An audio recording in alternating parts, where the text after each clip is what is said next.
what are the most anticipated rematches at the Big Ten tournament? Well, I'm not going to waste any time and just jump straight into this topic as far as who are the most anticipated rematches to watch at the Big Ten championships in a couple weeks. So, first up is Sammy Sasso versus Brayton Lee. This is a match we probably won't see until the finals, but Sasso versus Lee. Now, we saw Lee beat Sasso earlier on the season, whereas Sasso avenged that loss later on. And I think that the reason why this is on this list is because it's a match that's kind of back and forth. It's two freshmen. It's two young guys who are exciting to watch. And I think that's why that's so important. Last season, Sasso won, and then in the duel, Sasso won against him at 149 pounds. Next up on this list, you have to talk about one of the other most exciting rematches with Sasso is Sasso versus Lugo. Sasso versus Lugo, again, most likely going to be a finals match, and a lot of these are going to be finals, but it depends on where we see these guys are ranked. So I'll kind of stop saying that until we hear the official rankings. But they wrestled at Midlands 2018. Sasso won 6-4 in sudden victory. They wrestled in the duel this year. Sasso won again 2-1.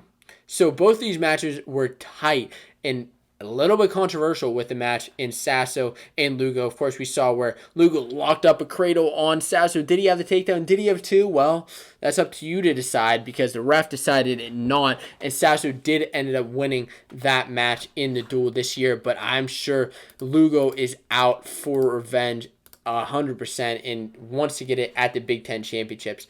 Next up on the list, wow, this is going to be a doozy.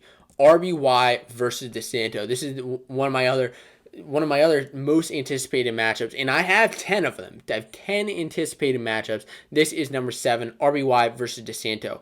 Last season, RBY lost to DeSanto twice. Lost 12-8 at Big Tens and then 7-2 at Nationals.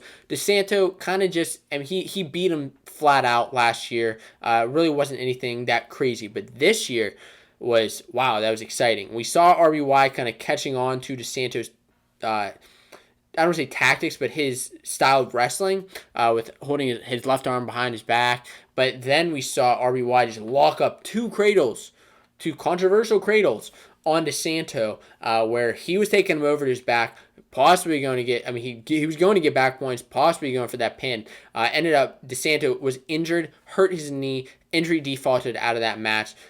Say whatever you want about it. This will be an exciting match to watch to see what actually happens. If these two wrestle, that will be a great one to see. Next up is a young battle with Aaron Brooks and Abe Assad. Now, we're not necessarily sure who Iowa's going to have right now. We saw them wrestle Nelson Brands in the past. We've seen Kat Wilkie at 184. But assuming Assad is wrestling, this could be a great match. In the duel, Aaron Brooks beat Abe Assad 7-3, but they're both young guys, both guys who we could see flip back and forth. They have similar wins and losses, comparable wins and losses where I could see any of these things happen. I think Brooks is hitting a very strong peak in his season, but I know Assad and Iowa are going to have a game plan going in this time. Next up, cracking into the top 5 most anticipated matches at the Big Ten Wrestling Championships. Seth Gross versus Sebastian Rivera at 133 pounds. Now, these two wrestled at Midlands earlier this season, and whenever Seth Gross beat Rivera 8-7. Now, at Midlands, Rivera was actually up on Gross by a pretty dominant lead. He was putting it down on Seth Gross. But of course, Gross is a guy who's not just going to give up, losing that match. Gross lat dropped for 6 points on Rivera, had a nice strong comeback, and then there was at the end of that match, Rivera thought he was coming around for the reversal and challenged the call. However, that was a big controversial call at Midland where, did he have two? Did he have a reversal? Did he have a takedown?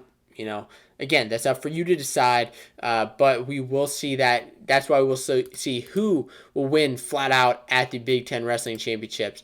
And next up, coming in at number 4 is Vincenzo versus Marinelli. And wow, you're surprised that this isn't number one, because this is a great rivalry, and possibly, I'm going to say it flat out, this is the best rivalry in college wrestling right now, in Vincenzo versus Marinelli. Wouldn't call it a rivalry before Vincenzo beat him, just because Marinelli just kind of put it to Vincenzo in the past. But now with Vincenzo's win against Marinelli in the dual meet with Iowa versus Penn State, I think that's going to be very exciting. Now, the other thing here is, yes, we did see Vincenzo throw Marinelli in the duel, but we've also seen Marinelli throw Vincenzo at the Big Ten Championships last year, whenever Marinelli won 9-3, and he beat him in the duel the year before that. Now, Vincenzo Joseph has never won a Big Ten championship, which will be interesting to see how he's going to do this year. Is Vincenzo going to get his first Big Ten title? I don't know. And that's why I think this is an anticipated rematch to see what happens with these two. Next up, at number 3, Luke Pletcher versus Nick Lee.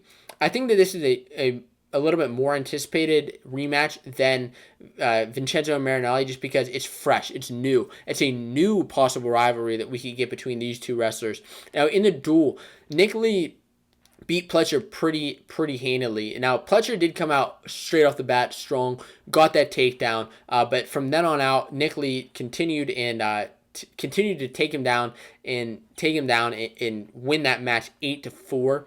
And listen, I'm interested to see how this goes again. Obviously, Pletcher had never wrestled Lee at that point, and so he's going to be, he's analyzing that footage with his coaches to see where can he change some things up to beat Nick Lee this time around at Big Tens. And I hope that we see that match go down. Next up at number 2 is at 133 pounds in Seth Gross versus Austin DeSanto. This has become one of the other best rivalries this season, just like Vincenzo versus Marinelli. DeSanto versus Gross. Now, we've seen them wrestle twice this year already, whenever DeSanto beat Seth Gross, who was at the time number 1 ranked wrestler in the country, beat him by 6-2 in the Iowa versus Wisconsin dual meet. Next up at the Midlands Championships, Gross beat DeSanto 6-5. He turned DeSanto earlier on the match, got in a nice cradle. I mean, a beautifully locked up cradle, but DeSanto fought back hard, and that's why I love to see that fight that DeSanto has. He's one of my favorite, both these guys are some of my favorite wrestlers to watch, because we've seen them both battle back hard and win matches where they were down. And though DeSanto didn't get that win, he was pushing the pace. But Gross is a very defensive wrestler, and we've seen that whenever he was wrestling RBY earlier on or a couple weeks ago, whenever we spladled RBY and then kind of held off and was defensive against RBY for the remainder of the match. I know DeSanto is out for blood. I know he wants to get revenge, but I also know Gross wants to get that Big Ten title this season. So what is the number 1 ranked, the number 1 most anticipated matchup at the Big Ten Championships, the most anticipated rematch? Mike Kemerer versus Mark Hall. Mike Kemerer versus Mark Hall. Last time that these two wrestled, it was 11-6 in favor of Michael Kemerer in the Iowa versus Penn State duel. A duel which I know has been on Mark Hall's mind, because really that duel, if Mark Hall would have won that in the duel, and like I said, I hate putting things on one wrestler, but I know that that's what Mark Hall was thinking after that match, that if he had beat Kemerer, Penn State would have won the duel. And I know Mark Hall, after that, you saw it in a couple of his matches. He was all business. He went out there straight away against his opponents and had a couple of first period falls where he just locked guys up and just walked off the mat. He was done. He all class, he's a class act. But although he did throw Kemerer at the beginning of that match because he was hyped up, we may see a little bit of a different game plan, because we saw Kemerer getting takedown after takedown on Hall. And yes, he's big for 174, and that's why I'm excited to see these two wrestle at the Big Ten Wrestling Championships going on the Big Ten Wrestling Championships will go down on March 7th and 8th. And please let me know in the comments below, which match are you most excited to watch at the Big Ten Championships?